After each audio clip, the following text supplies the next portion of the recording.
warm greetings to those who are truly seeking, not merely hearing, but listening with your soul.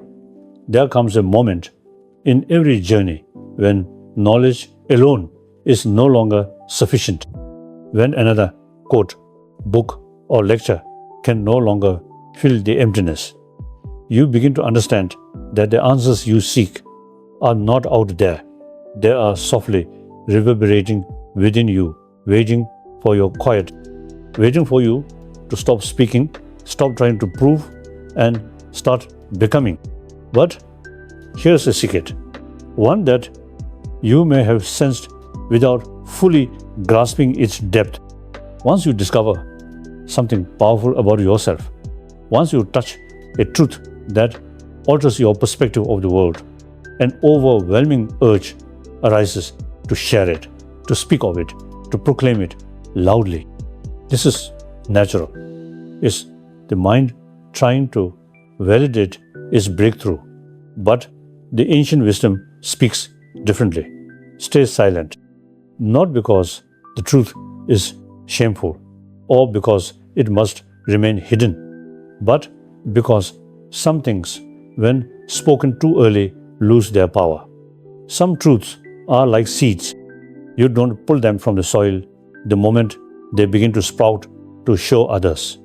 You allow them to take root. You shield them from the wind. You give them time to grow strong. What no one tells you is that speaking prematurely is a form of ego. We speak because we want to be acknowledged. We desire praise for what we've uncovered. But wisdom doesn't thrive in the soil of validation. It flourishes in stillness, in testing, in living your truth, not just speaking about it. There is pain in awakening because you will see what others cannot. You will walk differently. Your eyes will stop chasing the things they once considered beautiful. Your ears will tire of the noise. You will outgrow the environments you once yearned to be a part of. And within that transformation, there will be loneliness. The kind that urges you to express yourself, to prove to others that you've changed, that you now see more clearly. But silence becomes your greatest teacher. For in silence, you're no longer convincing anyone. You're simply living the truth you've discovered. The strength of your transformation does not lie in how many people you tell. It lies in how deeply you embody it. Stay silent, not because others are unworthy, but because the sacred must be protected. There will come a day when you realize how easily words are wasted, how often we give away our power by explaining things we should be mastering. You'll understand that not everyone deserves access to your inner world, not because they are bad, but because they aren't ready. Some people are still walking paths you've already left behind. And if you try to hand them the map to your mountain, they will only mock your climb. They haven't earned the altitude yet. It's not your role to lift them with your words. You are here to evolve, and evolution is often silent. It happens in those quiet moments when you choose discipline over desire, when you walk away from chaos instead of engaging it, when you sit with your pain instead of fleeing from it. These are the moments that make you unshakable, not the moments when you speak, but when you act. So, the next time you feel something click inside you, when you sense a breakthrough rising, an insight pressing against your lips, pause. Ask yourself, is this for the world to hear, or is this for me to live first? Most of the time, it's the latter. You owe yourself the gift of integration. Let the secret change you before it changes others. Because when it's real, when it truly becomes part of you, you won't need to explain it. Your presence will do that for you. Your energy, your actions, your silence, they will speak louder than any words ever could. That is how you become powerful. That is how you become untouchable. You stop leaking your growth. You stop narrating your transformation like a story still unfolding. Instead, you live as if it's already complete. Once you know the secret, keep it to yourself. There's a quiet law in this world that few speak of because it cannot be easily explained, it must be lived. That law is this: when you speak wisdom too early, not because wisdom is fragile, but because your connection to it still is. When you first touch truth, it feels electric. It courses through your mind like lightning. Suddenly, everything makes sense. The chaos, the pain, the confusion of it falls into a greater picture. And in that moment, the urge to share it becomes overwhelming. But here's the lesson that few are taught: not everything should be spoken immediately. Truth is like fire. Your hands aren't strong enough to carry it. You burn yourself and others. The first realization is never the full transformation, it's the beginning of a deeper practice. Speaking prematurely about your insight is like pouring sacred tea into a cracked cup. It leaks, it's lost. You see, your words carry energy, but they also carry responsibility. When you speak of things you haven't fully lived, like drawing a map of a place you've only visited once, the lines will be incorrect, the scale will be off, and those who follow that map will get lost. The discipline of silence after realization isn't punishment, it's protection. Protection for you to allow your mind and body to align with what your spirit now knows.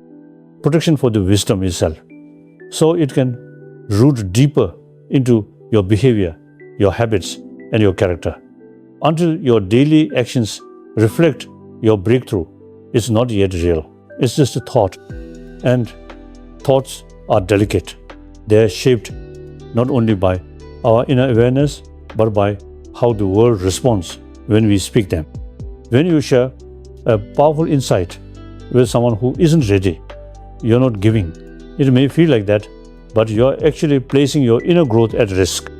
You're handing something sacred to someone who cannot understand its weight. They'll doubt it, laugh at it, dismiss it. And if you're not strong enough, their rejection may make you question yourself, unraveling what was once a moment of pure clarity. In this way, the ego disguises itself as generosity. I must share this truth, it says, but the wise don't rush to teach. They let their lives become the lesson first. True mastery doesn't announce itself. The tree doesn't scream when it bears fruit. It simply grows slowly, silently, and powerfully. Those who are meant to benefit from its shade will find it. Similarly, your growth will become visible in time through how you carry yourself, how you respond under pressure, and how you treat others without needing praise. And this presence will speak more than any explanation ever could. It's important to understand that some people feed off your insecurity to validate their own comfort. If you speak your new realization in front of those who are committed to staying the same, they'll try to pull you back, not out of malice, but fear. Your growth reminds them of their stagnation. Your clarity exposes their confusion. So they challenge you not because you're wrong, but because they don't want you to be right. And if your roots aren't deep enough, you will waver. That's why silence must come first. Not forever, just long enough for your truth to harden into strength. Speak only once your words no longer need agreement. Share only when your truth cannot be shaken by rejection. That's when your no longer trying to convince. You're simply revealing what already is. If someone isn't seeking truth for themselves, your words will sound like noise or worse, judgment. This becomes especially difficult when the people you love are still asleep. You want them to awaken, to grow, to see what you now see. But transformation cannot be forced.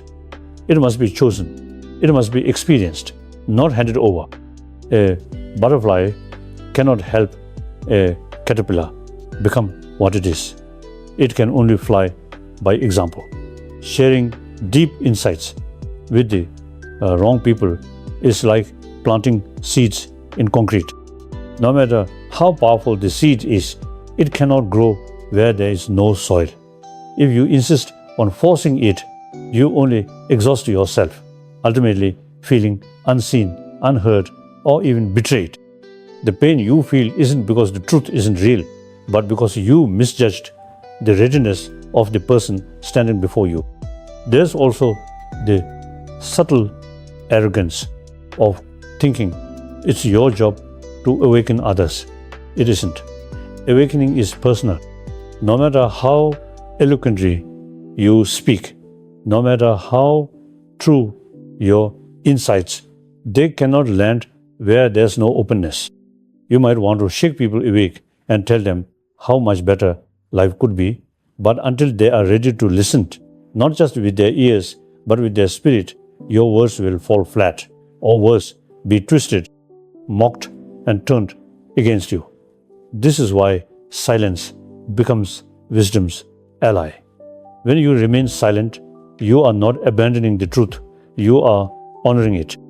You are saying, this is sacred, this is not entertainment, this is not a casual conversation. This is a key that unlocks doors, and I will not hand it to someone who still prefers to remain locked inside. Let your example be the invitation. Let the way you live create curiosity. Let your peace disturb their chaos, not by preaching, but by simply being. People don't follow words, they follow energy. If you truly understand something powerful, it will change your posture, your choices, your priorities. Others will notice. They may not speak up at first, but when the time is right, when they are finally ready, they will ask. And when someone asks from a place of openness, then and only then is the door ready to be unlocked. This is how transformation spreads, not through force, but through resonance. You live your truth so fully, so silently, that it radiates. It becomes magnetic. Those who are meant to rise will feel the pull. They will come, not to argue, not to debate, but to learn. Until then, keep your treasure protected. Hold it in the quiet corners of your heart. Let it grow within you before you ever speak of it. The world may not be ready. You must be. Because if you try to convince others before your foundation is strong, you risk being pulled back into the very mindset you've escaped. And that is the silent danger of sharing too soon. Your truth may be real, but if it's still fragile, the wrong environment can crush it. So hold it close. Let your silence build your strength. And remember, when they're ready, they will hear you. Until then, walk your truth in peace. There's a profound difference between strength and power. Strength is the ability to do something. Power is knowing when not to. This is where many misunderstand mastery. They believe power is shown through loudness, dominance, or control. But true power, the kind that shapes, lives, and alters futures, is quiet. It is composed. It doesn't seek attention. It doesn't announce itself when it enters a room. It doesn't need to, because it already knows what it is.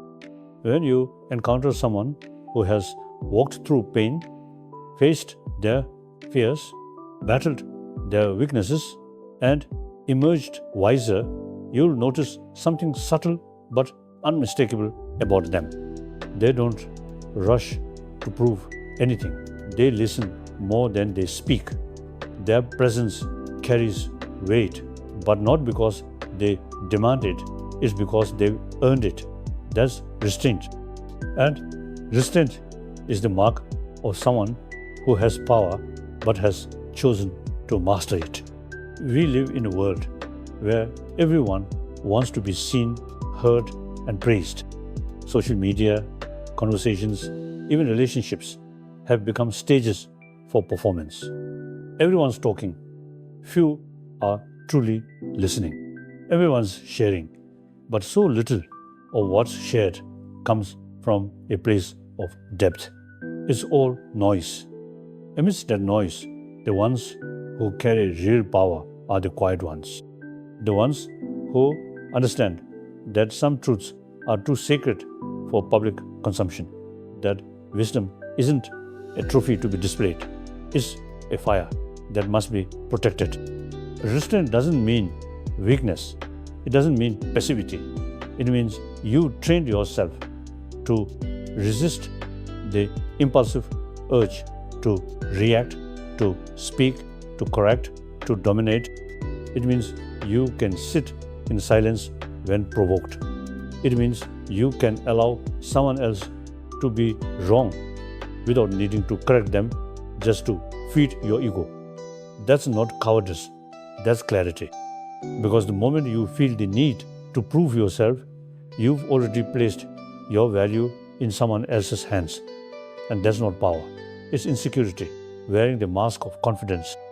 There's a discipline in holding your truth within, not needing the world to validate it. Some things are meant to be lived, not spoken. When you realize something deeply transformational about yourself, about life, about how the world works, your first instinct might be to run out and tell everyone. But wisdom isn't a performance, it's a practice. It must first be digested, integrated, and made real through your behavior. Think about martial artists. The most dangerous fighters are not the ones boasting about their skills. They're the ones who look calm, relaxed, even unassuming. Why? Because they don't need to flex what they know. They've internalized it. Their restraint is not forced, it's natural. It's the result of discipline, repetition, humbling failures, and hard-won victories. They've come to understand that power is not what you show, it's what you withhold. And the same principle applies to inner wisdom. The more you know yourself, the less you need the world to know you. The deeper your insight, the less you feel the need to argue. You stop needing to win conversations. You stop chasing applause. You let others underestimate you, misjudge you, even mock you, because you learned that your truth doesn't require their approval. That's real power, silent, anchored, unshakable. But restraint doesn't just protect your power, it sharpens it. Every time you hold back when it would be easier to speak, every time you choose presence over performance, you train your inner warrior. You become more aligned, more precise, more effective. Instead of spreading your energy outward to convince others, you channel it inward to refine yourself. And with each act of restraint, your awareness deepens. You begin to see clearly who deserves your energy and who doesn't, who is ready and who is not, what is real and what is illusion. This clarity becomes your compass. It guides your actions, not your emotions. Because you're no longer reacting, you're responding thoughtfully, intentionally. That's where transformation happens. When your life stops being a reaction to the world and becomes a deliberate expression of your truth. In ancient philosophy, restraint was always a sign of inner maturity. It meant you had come to a place where your peace was no longer negotiable, where you didn't allow circumstances or other people to disturb your center. The most powerful thing about that state is this: others feel it. They may not understand it. They may even feel threatened by it, but they feel it. And slowly they begin to treat you differently. Not because you demanded respect, but because your restraint made them curious, made them wonder what you know that they don't. And when they finally ask, you'll know they're ready. You won't need to convince them. You'll simply speak, and your words will land because you waited, because you respected the truth enough to protect it, and because you didn't waste your power trying to display it before it was time. That is what it means to walk with quiet power. That is what it means to know the secret and keep your mouth shut. There comes a time in every journey of growth when the most powerful thing you can do is say nothing. Not because you have nothing to say, but because you come to understand that silence itself is a language.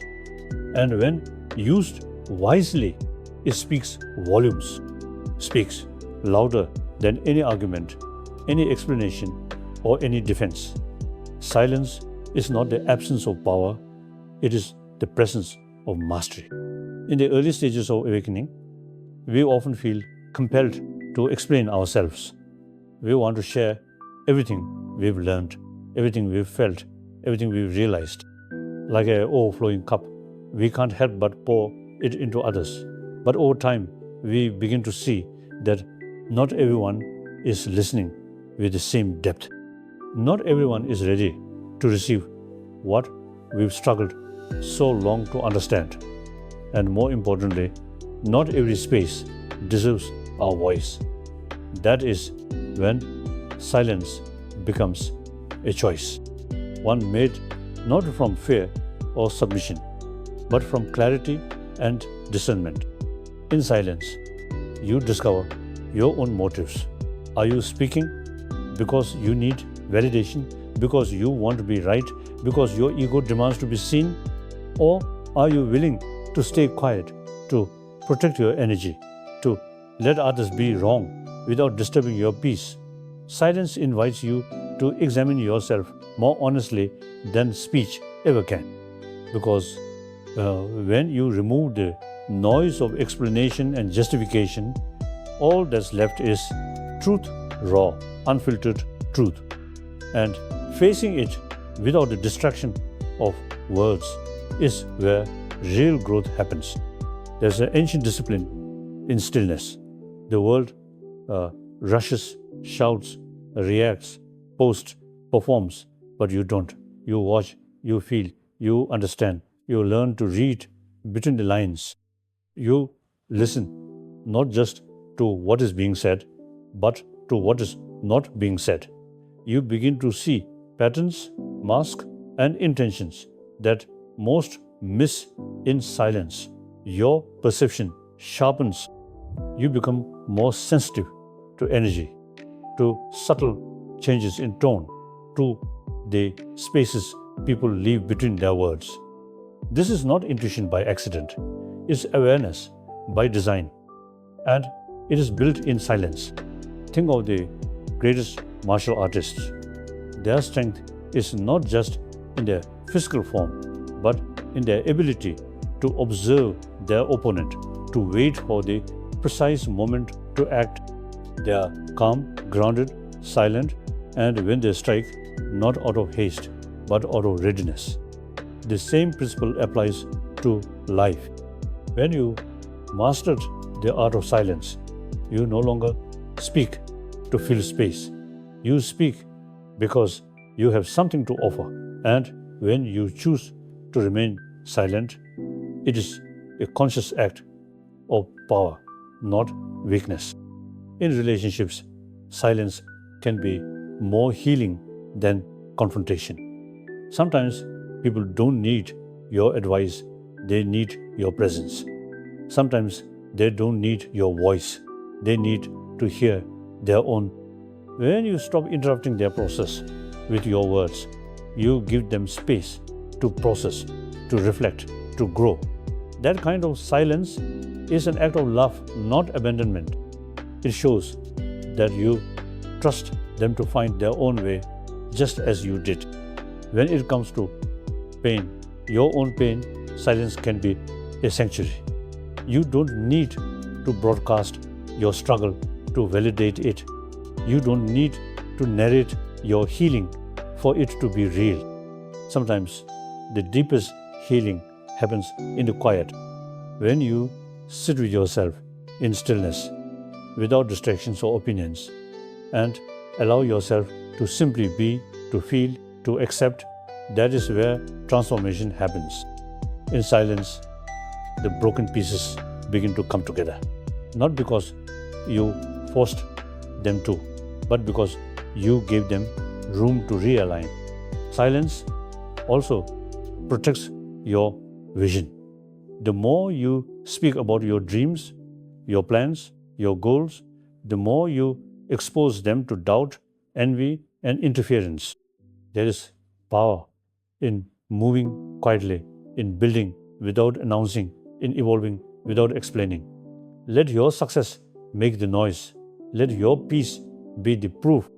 When you keep your intentions secret, they grow stronger. They become rooted. They are no longer fed by applause, but by purpose. Finally, silence teaches you patience. The world will try to provoke you. People will test you.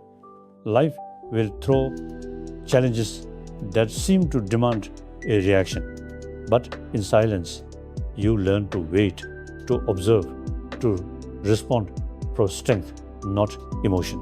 That doesn't mean you never speak. It means you speak with intention, clarity, and impact.